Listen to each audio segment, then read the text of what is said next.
Hello and welcome to yet another episode of Learning Perspectives. Today we are going to learn about the role of the banks and we're going to deconstruct a movie called Saving Mr. Banks.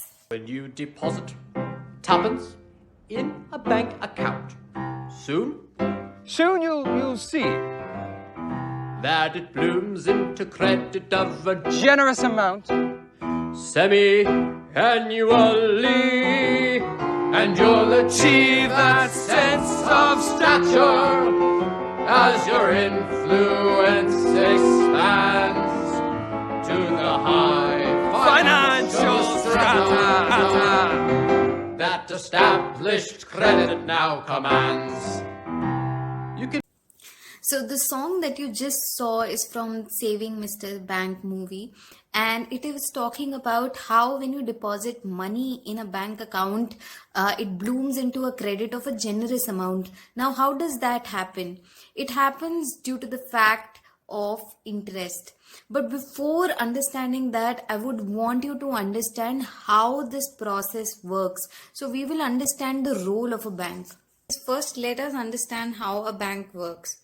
Now, let me take an example to make you understand that.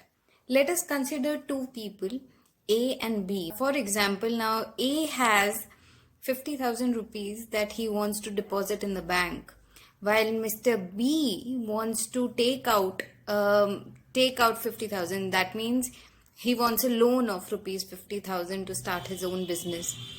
Now, these are two individual needs, right? One is a need of saving, and while the other is a need of borrowing. So let's say first A goes to the bank and deposits 50,000 rupees. Now, why is he doing that? He's doing that for two purposes again.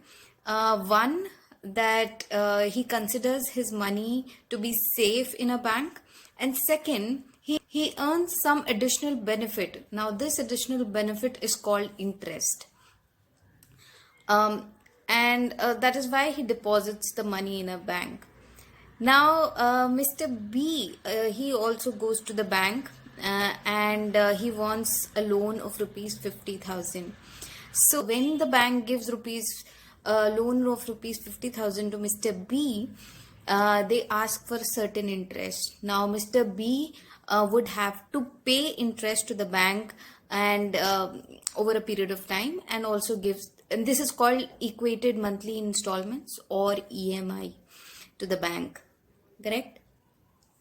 Now, there is a difference of interest in both these cases. So Mr. A, let's assume, gets a 4% interest rate on his deposit, and from Mr. B, the bank takes somewhere around, let's say, 8% of the loan that the bank had given to him.